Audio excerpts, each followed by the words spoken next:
What's up, guys? Brand new episode of the Uncaged podcast. Today we're gonna give you guys a quick one. We're gonna do some Q&As. Okay, Yes. super simple.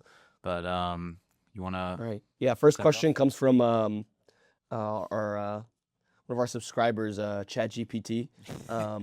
Do I really need a coach, or can I figure this out for myself by watching YouTube videos? That's a great question, ChatGPT. Thank you. Um, you know what? I think that like anything bodybuilding related at this point, you can learn online. Like you can learn on YouTube. It is possible. Like anything that it like all the nuance you can fucking learn on YouTube. But I think the biggest thing is like time, right? Like if you have all that information condensed into a coach and somebody that knows how to apply that from a practical standpoint, Mm. um, you can get that information a lot quicker and a lot more applicable to your specific scenario versus if you're learning something off of YouTube, YouTube University, it's just going to take more time for you to absorb and apply that information. Um, Yeah, and even I get like scour and find that information too. I think I've had both. Like I've had friends that have been able to just pick something up off of Instagram or Reels or YouTube, and they learn a lot. I've even done that too myself. But sometimes, like, the biggest thing you're missing, if you are gonna go that route, is the accountability, right? Like, ChatGPT isn't just gonna hold you accountable. It's not like a real person, right? YouTube videos aren't real. I mean, they're people putting out videos, but it's not like you're texting these people or, like, you have some kind of communication, right? So I guess if that's important for you, I would probably say no. You're better off hiring a coach, right? But yeah, I mean, for the most part, you can learn all the basics, like Yeah. dieting, nutrition, training. For the most part, you're pretty good, depending on I feel like who you follow. But I mean, at the end of the day, if you like are able to just dissect and kind of go through different people's ideologies, you'll be able to kind of come up with your own over time. I think as like a self-coach bodybuilder, it's definitely gonna be like like if you are a self-coach bodybuilder, it's gonna be Yeah. I think very beneficial to you to learn all that information and be able to like understand it off of YouTube. I think where a coach really comes in for that sort of specific scenario in particular, like a bodybuilder, is like a coach is going to be able to give you um, a more objective view on like what's going on with your physique, your dieting, whatever, right? Your Hmm. training, um, and can help again adjust for your particular situation, adjust for your nuance, because YouTube likely is not going to have that. So it's just you're going to get a lot more applicable information, I think, from a coach versus from YouTube. I think that's the big one. Yeah, Um, that's true. cool. Okay. What does a good physique actually look like for bodybuilding versus just being like in shape, like beach body, let's say? Like what the differences are Yeah, so what's the difference? So, like, what does a good physique actually look like? Like a competitive physique? on stage. I mean, I would say okay. So if you're competing on stage and you're literally about to go up and you want to be somebody that ultimately gets first call outs or something like you're gonna have to be pretty freaking conditioned. And it's not relative to say that it's gonna be like a beach bod, right? Like sometimes that might be like a little bit crazier looking than beach Yeah. bod, like veins, striations, like things that you really don't see at like those like 12 to 15% body fat levels, right? Like you're probably getting under sub 10%. And that's when things kind of get freaky, especially if you have the muscle mass. But I would say those are going to be the biggest that like the differences, right? It's Yeah. just the deep lines, the striations, different veins, like legit, like you should be able to look down at the areas of your physique that usually hold a lot of body fat and it's basically gone. Like it's just skin at Yeah, that point. You know what I mean? So I'd probably say those are at least the biggest things on my head that would, for sure. prepare I that. think like on a short time frame, like that's definitely your biggest controllable, like during a prep scenario, is like how lean you come in.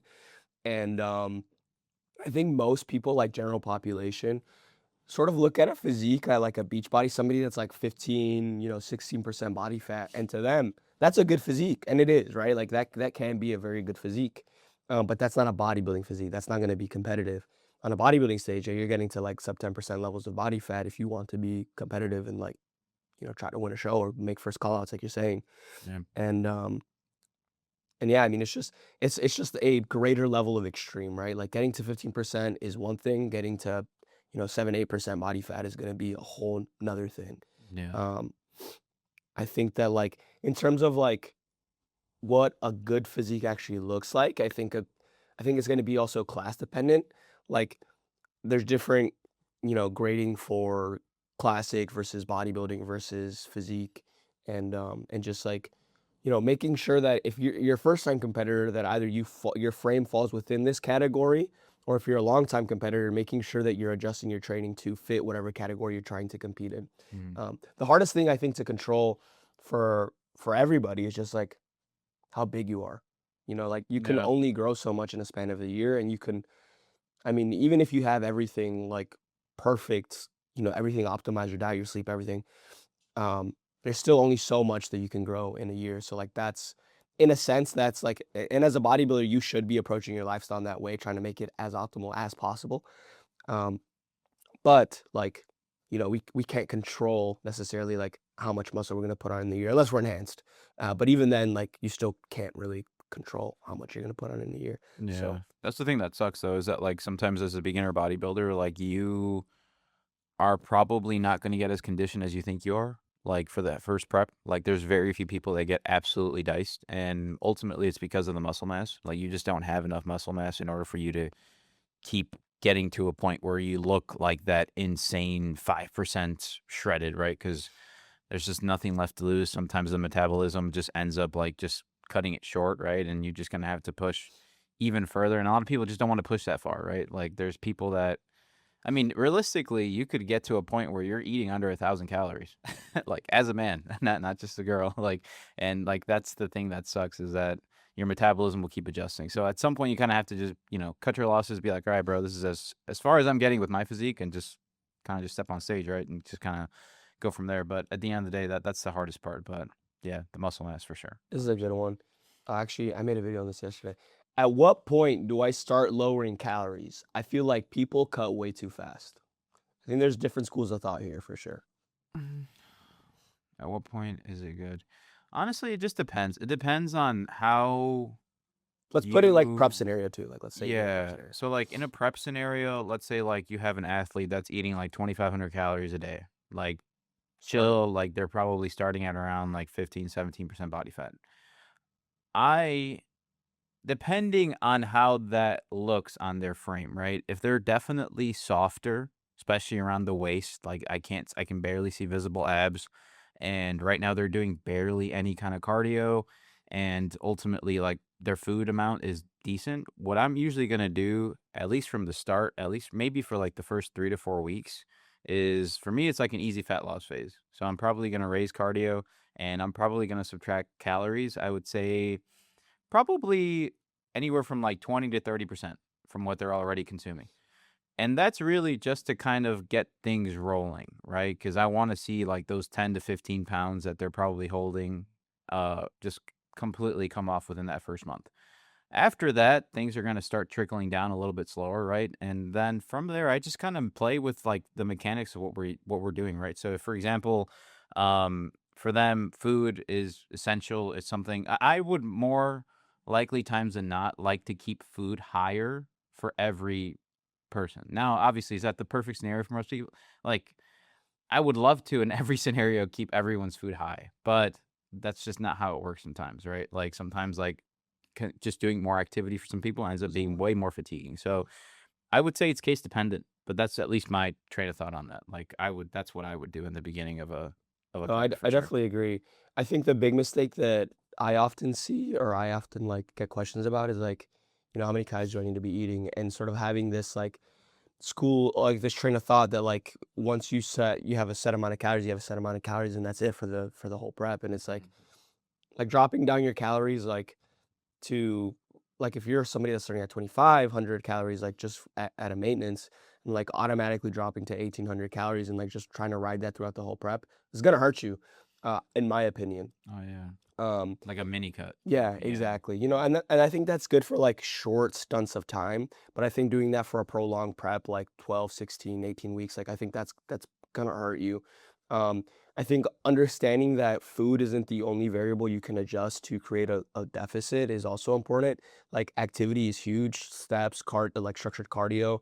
Um, those two things are also things that you can implement or improve upon to create a larger deficit. And you're right, I don't think for everybody that's going to necessarily be the best. Like, not everybody can handle, 6 hours of cardio a week. That's just Mhm.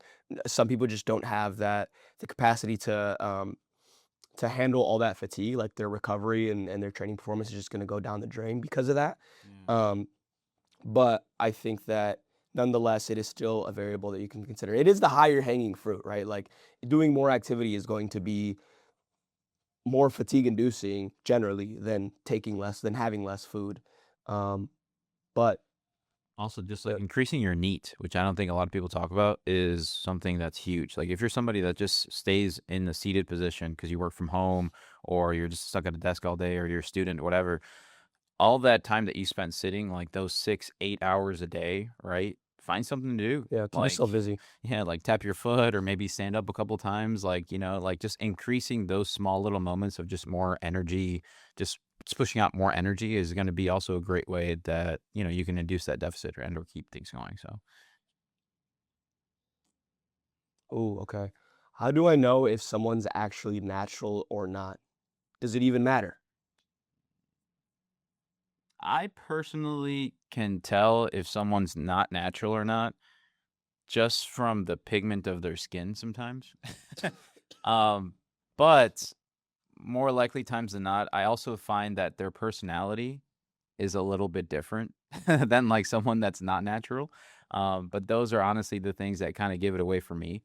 But I've also just looked at so many like natural and not natural physiques at this point that like I know, okay, this guy seems natural. Like this guy looks like he has a pump like 24/7. You know Yeah. what I'm saying? So I think over time you kind of can see that. I personally don't think it matters though. I think it's your choice. If you want to take gear because you want to look good or if you want to step on stage, the decision's up to you. You're not really hurting anybody else. Like, I really don't care. It's up to you. You know what I'm saying? So, but obviously there's always a way to do it smart, right? And not completely wreck yourself. So, yeah. What do you Yeah, think? no, I mean, like, I agree. I think if you look at enough physiques over a long enough period of time, like, yeah, you'll start to get an understanding of like, okay, this is enhanced physique, this isn't. I think like, yeah, the pigmentation of your skin, like how red your skin is, I think that's a huge telltale sign. Um, how much I think you can also get to know a lot by just asking people a couple of questions, like how old they are and how long they've been training for. And obviously, if they have a insane physique and they're like super young, it's a higher likelihood chance of them being enhanced. Mm. Acne is a big telltale sign I was just about to for a say lot that. of Yeah. guys. Acne. Um, hypogonadism, so not hypogonadism, sorry, Bitch tits. bitch tits. There we go. Thank you. Um, fucking I mean, like, really big, like, overdeveloped shoulders in comparison to the rest of your sort of top frame. Your shoulders, correct me if I'm wrong, have more androgen receptors than, like, a lot of the other muscles here in your upper body, and therefore, like, they tend to, like, sort of blow up when you start taking gear. Um, what else? I think those are the biggest ones, like, those are for sure. I also don't think it matters. I think that if you wanna go enhanced, but I think just I am the way that I coach all my athletes is just be sure that you know what you're doing, like, make sure you have the education side of things, like, dialed in before you Yeah. decide to go enhanced and, like, know what you're getting yourself into, um, but that's about it. Mhm. Um how do you balance bodybuilding with a normal life? Job, relationships, like, work, all of it. I had to say, like, to a degree, like when you first start bodybuilding, especially if you're starting young, like, I think you're probably in the best time to actually do it because you really don't have any of those other things to worry about. Yeah. Maybe you have like a part-time job, maybe you go to school, but Maybe a girlfriend. maybe you have a girlfriend, like, but things are pretty manageable. I'd say things get kind of hard, like once you maybe have a house, or maybe you have kids, or maybe you have other responsibilities, right? Like you have a 9 to 5, you got bills to pay.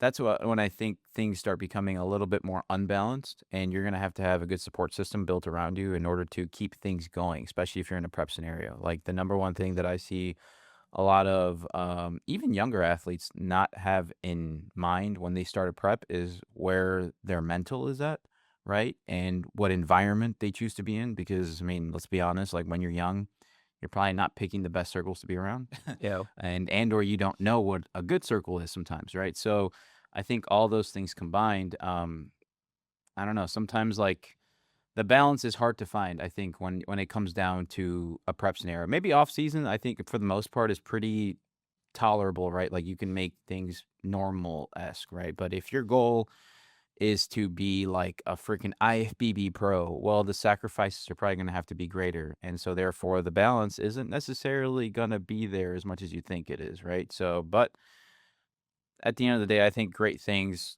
are gonna have to come at a price. There's nothing that comes from you taking this leap that's just gonna be, super easy, right? Like, you're gonna have to give things up Yeah. majority of the time. For sure. I think like a lot of the luxuries that you find yourself having when you're younger, like free time hanging out with friends, playing video games, all the bullshit, you're going to have to give up if you want to pursue bodybuilding at a high level.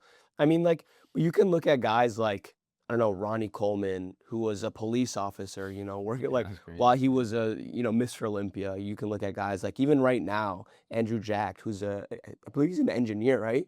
Think so, I He's don't an know. engineer, like, he has some crazy big boy job, and these are guys that are competing at the top echelon, like, they're at the top level, and they're able to, and, a lot of them have families, they have kids, they have, spouses, they have homes, um, and so, yeah, I think it just depends on, like, how serious this is for you and, like, just understanding that you're going to have to give up luxuries. I think that doesn't mean you should negate your responsibilities, like, if you have kids, you shouldn't be neglecting your kids to bodybuild. Like, take care of your Yeah. kids, make sure your bills are paid, make sure that you're giving enough time to your spouse and all that stuff. But um, Yeah, uh, financially, oh yeah, my god, yeah, that is huge. Like, yeah, really make sure you have the money to do this. Like, yeah, set aside a couple grand, yeah, like, to do this, yeah, like, before you enter any prep. yeah. Not only for, like, a coach, but for your show, for trunks, for Tan, food, tanning. hotels, travel. All this is, like, it's an expensive hobby. Like, don't just go into it with, like, $10 in your bank account thinking you're gonna make it through, you know what I mean? Yeah. Like, this is not the time to be resourceful, like, this. You're not gonna have a Young LA sponsorship your first year bodybuilding, unfortunately. Yeah, and so definitely make sure your funds are there, or else you're just gonna put yourself in a much more stressed scenario, and it's not gonna really come out as good as you think it is, right? So, yeah, 100%. Oh, this is a more personal question. Is bodybuilding even worth it? Like, what do you get out of bodybuilding? Mhm. I think it's different for everyone. I've definitely had goals from different athletes. I think some people just want to try it out. I think some people want to go big, right? I think some people take time to really understand what it is they want to do after their first show. Maybe they develop a better mindset about what they want to do. I would say for the most part, if it's worth like if it's worth it is completely up to you. It's up to you to determine whether this is something. I mean, I would assume if you're gonna do a show and or consider yourself a bodybuilder, you would think it's worth it to a degree, right? So, is it worth it long term? It honestly just depends how intricate you get with the system and how much it's actually taking away from things that you feel like you could be benefiting more from.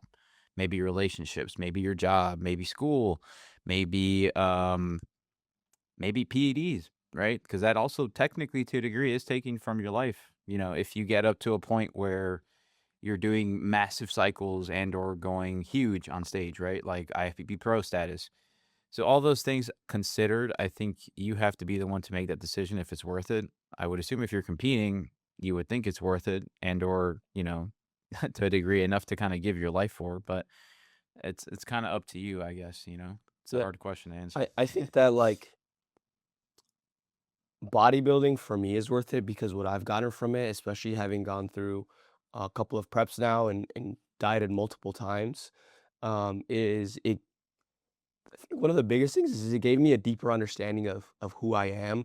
Um, there's just something about being so lean that just puts you in this like really sort of like stoic-esque mindset. And you sort of start to question everything. Like, you start to question your lifestyle, literally everything. And I think that's can be very helpful and very therapeutic. At least for me, it has been. And so I've been able to like through those preps and through the like those dieting phases, been able to reflect on like who I am, get to understand myself better, like why I'm emotional in some ways, why I react in some ways, all that stuff. I think that that's a really big net positive. And sort of like feeding into that, I mean, it's taught me a greater level of discipline that I didn't have before. It's taught me better time management and productivity because when you're on prep, you only have so many hours to give in a day that are actually going to be productive. And so you have to learn how to manage that. Like on prep, I was still taking clients, I was doing client work, I was still training, I was doing cardio, I was, handling all the responsibilities that I needed to take care of, running the gym while still, trying to get lean and get stage ready. So to me, just from that alone, it is definitely worth it. I mean, I don't think we would own a gym if we didn't bodybuild. So like that's worth it to me. Like shit, we own a business. So a business that we've always wanted to own. And if we never started bodybuilding, we wouldn't be here. So um, I think that bodybuilding is definitely worth it. I think like it teaches you to be, um, a better. It's taught me to. I feel like for me, it's taught me to be a better human. It's taught me to be a better person, a more efficient, a more effective human. So It teaches you to work on E, to work on empty, yeah, 100%. and be okay with working on empty. Okay, what separates? And I guess this is like a secondary question of that. Like, what separates the people who make it to stage versus the people that quit? What separates? Honestly, simplicity. Simplicity, like not really overthinking the process. I can't and actually I had an experience with this during this last this show season actually. So um I was supposed to actually be prepping for athletes for this upcoming show this next 2 weeks. It's gonna be like an OCB show, but regardless, I had an athlete drop out, and looking at a handful of athletes now and seeing the mindsets that I have in front of me, it's so much more apparent to me that the people that are more successful, I think where it Yeah, says there, cool.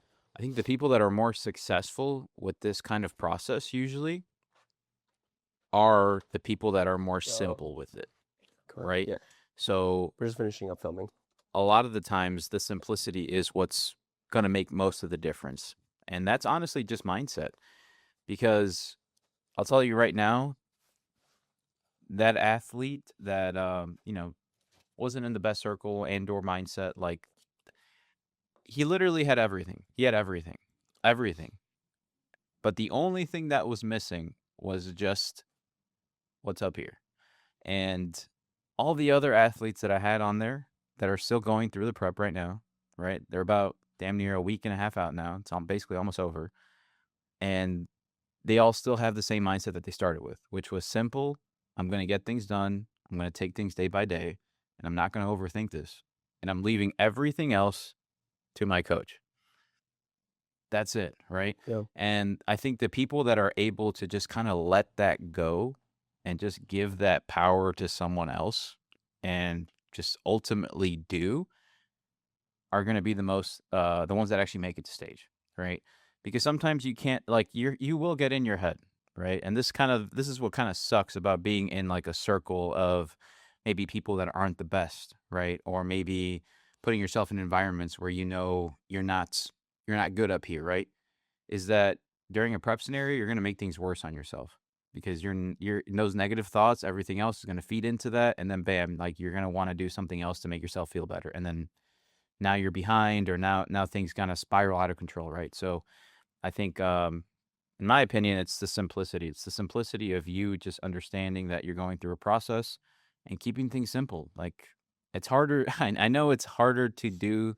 It's easier said than done. I understand, right? Because I overthink as well, but to a degree, if you're choosing to embark on this journey, understand that it's going to be a lot easier if you give that reign to someone else. yeah. I think you have to anticipate the change. I Mhm. think that's a big one. That especially if it's going to be your first time competing, you don't know how to anticipate it. You don't know how your mental state is going to change because it will. Like Mm, as you get deeper and deeper into a prep, like you become your own worst enemy. yeah. Yeah, I mean, like the body dysmorphia becomes, more vivid in the mirror, like to an extent. And like if you don't know how to recognize that as like yourself playing like just your brain playing tricks on yourself, yeah, I mean you're gonna spiral out. Like you're gonna have a hard time. Um I don't think I couldn't agree more with what you're saying there about like um sort of like allowing like giving the ownership in a sense to somebody else. Like as long as you're following the plan and like going through whatever plan you have laid out, either if you made it or your coach made it, like whatever you have laid out, like have trust and follow that plan because like I mean just approaching it day by day and understanding that like yes, there's a lot of nuance in bodybuilding, but it's also very simple at the same time. Like Mm, bodybuilding is just like dieting, doing more activity. And like mm, as you're getting deeper and deeper, doing a little bit more, a little bit more, a little bit more, a little bit more. And then when you get to peak, doing a little bit less. So you look the best that you can on stage. That's all it is. It's literally just like